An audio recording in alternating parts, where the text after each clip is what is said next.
La Laponie norvégienne. 2000 Samis vivent ici de l'élevage de près de 200 000 rennes. Depuis des siècles, ces nomades du Grand Nord se déplaçaient sur d'immenses espaces vierges au gré des saisons. Aujourd'hui, l'élevage des rennes se heurte au monde moderne et le peuple Sami pourrait bien voir disparaître l'une de ses traditions les plus anciennes. Les Samis sont des éleveurs nomades de rennes, dont la richesse s'évalue à la taille de leurs troupeaux. Ils pratiquent l'élevage extensif, ce qui implique de grands déplacements saisonniers des rennes à la recherche de pâturage.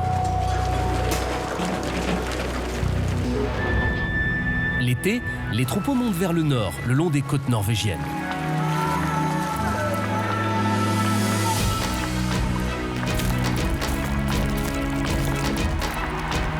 L'hiver, ils descendent au sud brouter le lichen des maigres pâturages de la toundra.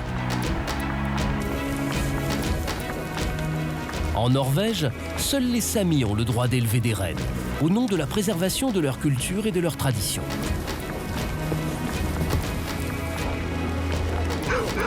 Ils utilisent la viande pour la boucherie, les bois et la peau pour l'artisanat. Toute une économie fragile repose sur ces animaux craintifs.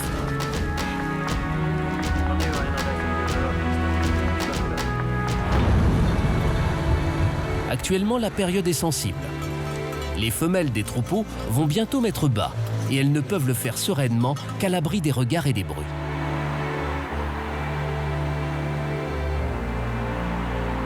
Difficile d'imaginer que ces hectares de terre gelée cachent des pâturages. Mais aussi des pistes de motoneige. Lorsqu'ils se déplacent avec leurs bêtes, les éleveurs Samis redoutent ces zones à risque.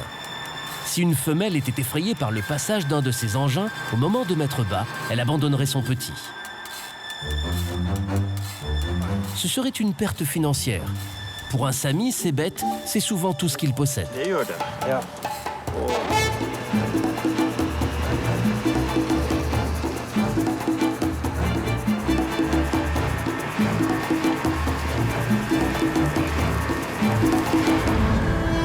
Un autre danger guette encore les troupeaux, les routes. Tôt ou tard, les rennes sont amenées à les traverser. Et cette fois, n'importe quel animal peut être touché. Sur cette nationale, non loin du Cap Nord, une centaine de rennes se fait renverser chaque année.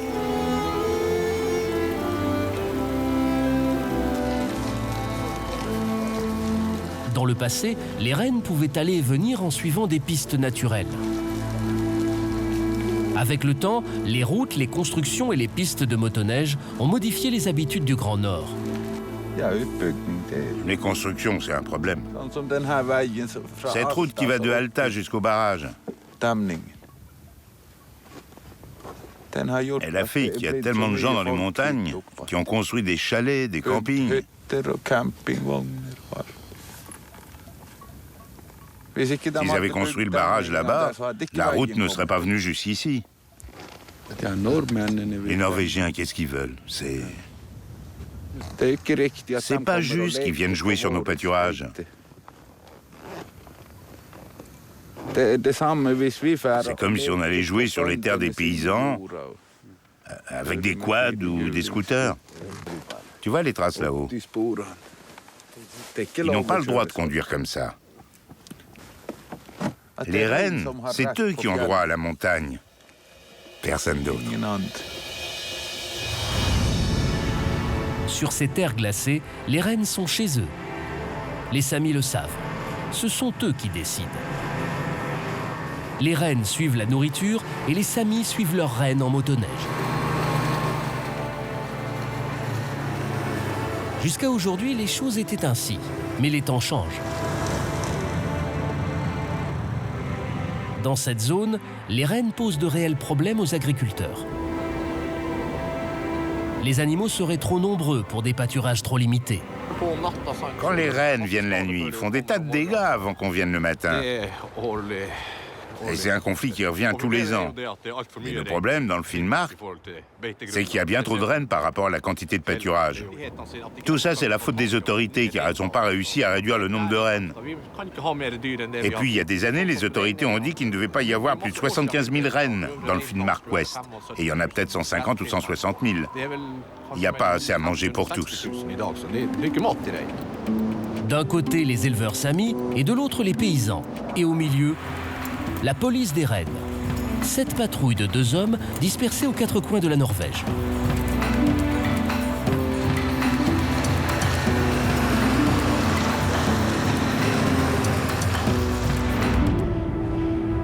À la fin de la guerre, les troupes allemandes avaient pratiqué la politique de la terre brûlée en Laponie.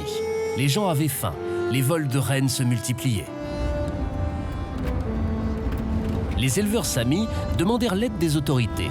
En 1949, la police des rennes était née.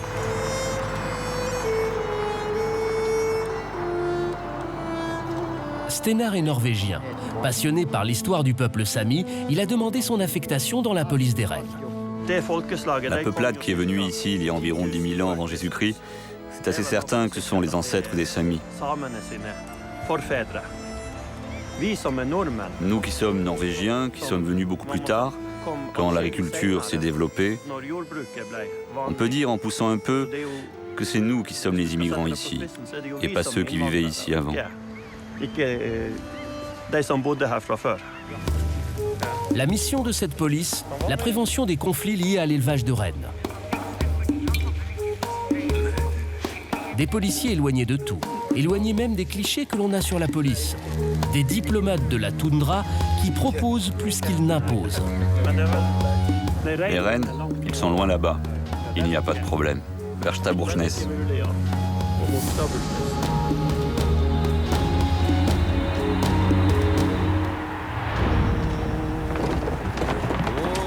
L'automne s'annonce menaçant. Depuis quelques jours, un gros conflit se prépare entre les éleveurs. Certains troupeaux, partis passer l'été sur les riches pâturages des îles du Nord, ne vont pas tarder à redescendre vers le sud. 2 énormes troupeaux risquent de se mélanger. Une mission pour la police des rennes qui va tenter d'aider les éleveurs à s'entendre. Vu les distances, le téléphone portable est un outil irremplaçable pour joindre les éleveurs perdus quelque part sur la toundra. L'éleveur qui est sur Magerøya, là-bas, a environ 8000 rennes. Il y a environ 10 jours, il a fait traverser à la nage ses rennes à travers ce détroit-là, sur cette presqu'île. Et il y a des clôtures qui retiennent les rennes. Mais maintenant, les rennes ont mangé là pendant environ 10 jours et il n'y a presque plus rien à manger. Et les rennes commencent à se diriger vers la clôture car ils veulent aller vers le sud et commencer la transhumance.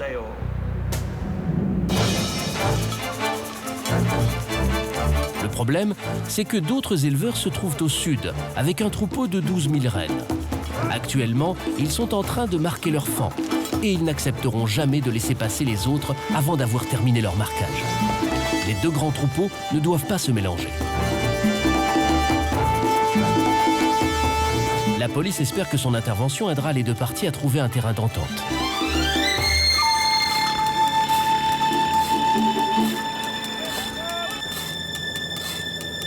Quelques jours plus tard, un coup de téléphone presque inespéré annonce aux policiers que les éleveurs ont réussi à s'entendre. Les 2 troupeaux, soit plus de 20 000 rennes, ne se mélangeront pas. Cette fois-ci, l'incident a été évité, mais il arrive que les éleveurs samis fassent parler la poudre. John se rappellera toute sa vie ce soir de Noël, cette nuit qui avait mal tourné à l'issue d'une course-poursuite.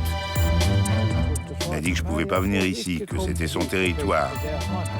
Et il était ivre. Il a commencé à se disputer. C'est quelqu'un qui est venu tirer sur la cabane. On peut dire que c'était une sorte d'avertissement, quelque chose comme ça. John avait été blessé sous l'omoplate gauche.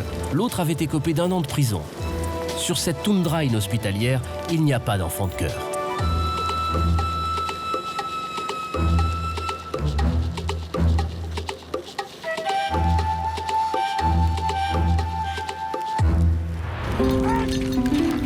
Si des conflit existe bel et bien, la plupart des Samis savent que travailler ensemble donne de meilleurs résultats.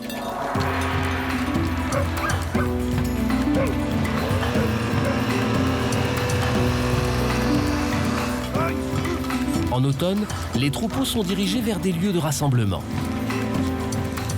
Les animaux sont alors triés, un travail qui nécessite une grande attention de la part des éleveurs samis. Chaque reine porte la marque de son éleveur. Le jeu pour les hommes consiste à repérer sa marque. De jour comme de nuit, les animaux sont comptés. On sépare les mâles, les femelles et ceux qui sont destinés à la boucherie.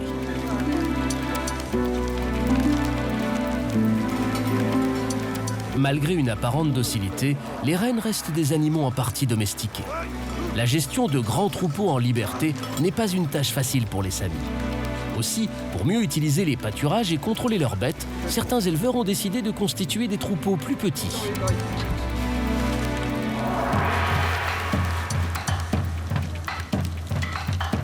Pour le peuple Sami, l'élevage de rennes n'est pas seulement un métier, c'est un mode de vie. Avoir un élevage revient cher et il faut aujourd'hui beaucoup plus de bêtes que par le passé si l'on veut réussir à faire vivre sa famille. Trop de rennes sur des pâturages plus disputés est une équation qui semble impossible dans un environnement aussi extrême. Un tableau sombre pour beaucoup d'éleveurs.